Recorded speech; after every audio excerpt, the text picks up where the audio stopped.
মাননীয় স্পিকার, এখানে কিন্তু আমরা নির্বাচনের আগেও ঋণ খেলাপিদের বিরুদ্ধে কথা বলেছি, ঋণ খেলাপিদের নমিনেশন দেওয়া হয়েছে। নির্বাচনের পরেও আমি আমার প্রথম অধিবেশনের বক্তব্য এইখানে মাননীয় অনেক সম্মানিত সংসদ সদস্য তাদের কত কত ঋণ খেলাপি রয়েছে সেই সংখ্যা আমি উল্লেখ করেছি, তাদের সম্মানিত নাম প্রকাশ করিনি। এখন যেই দল ঋণ খেলাপিদের নমিনেশন দিয়ে তাদেরকে সংসদে নিয়ে আসে, এটা তো তাদের দায়িত্ব, তাদের উপরে এই দায় চাপায়।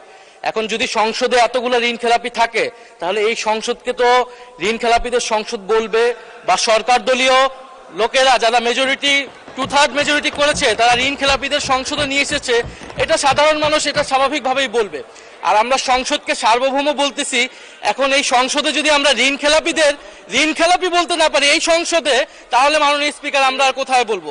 ফলে মাননীয় স্পিকার, আপনার কাছে অনুরোধ থাকবে যে যদি এই ধরনের শব্দ বলা হয়েও থাকে সেটা আসলে এক্সপান্ড হওয়ার মতো কোনো বক্তব্য নয়, বরং যারা ঋণ। ধন্যবাদ মাননীয় চিফ হুইপ। মাননীয় স্বরাষ্ট্রমন্ত্রী মহোদয় কিছু বলতে চাচ্ছিলেন। জি জি মাননীয় স্বরাষ্ট্রমন্ত্রী, আপনি আপনার কথা 2 মিনিটের মধ্যে শেষ করবেন দয়া করে। তার চাইতেও কম লাগবে মাননীয় স্পিকার। দাঁড়াতে চাচ্ছিলাম না।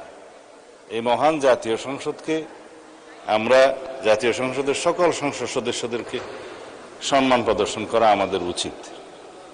আমি শুধু ইন্টারপ্রিটেশনটা দেব, কে কি বলেছেন সেটাতে যাব না। এখানে যারা আছেন কেউ ঋণ খেলাফি না।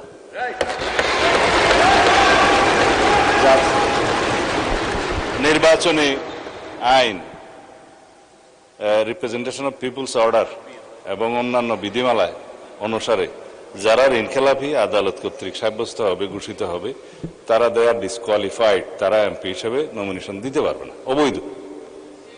নির্বাচিত হয়ে এসছে তার মানে ঋণগ্রস্ত হতে পারে, নট ঋণ খেলাফি। এখন যদি এখানে কেউ ক্লেম করে যে এই সংসদের ঋণগ্রস্ত ঋণ খেলাফিদেরকে নমিনেশন দেওয়া হয়েছে, এটা কোন লিগ্যাল ইন্টারপ্রিটেশনের ঠিকানা। যাদেরকে নমিনেশন দেওয়া হয়েছে তাদের মধ্যে কারো কারো বিরুদ্ধে ব্যাংকের মামলা ছিল, অন্যান্য প্রাইভেট পক্ষের মামলা ছিল, সেগুলো ডিসপোজড অফ হয়ে গেছে ইন দ্য হাইকোর্ট। যখন হাইকোর্ট সুপ্রিম কোর্ট থেকে সেটা ডিসপোজড অফ হয়ে যায় এবং তাকে লেজিটিমেট ক্যান্ডিডেট হিসেবে ডিক্লেয়ার করা হয়, সে আর ঋণ খেলাপি নয় এবং তারা এখানে ইলেক্টেড হয়ে এসছে। এখন আমরা কেন বলছি এটা ঋণ খেলাপিদের সংসদ? কেউ কেউ ঋণগ্রস্ত হতে পারে ব্যবসা বাণিজ্য করতে যেয়ে, কিন্তু ঋণ খেলাপি হিসাবে যে এখানে ডিফেম করা হচ্ছে, it's a defamatory statement, it should be, I think, expunged. Thank you মাননীয় স্পিকার।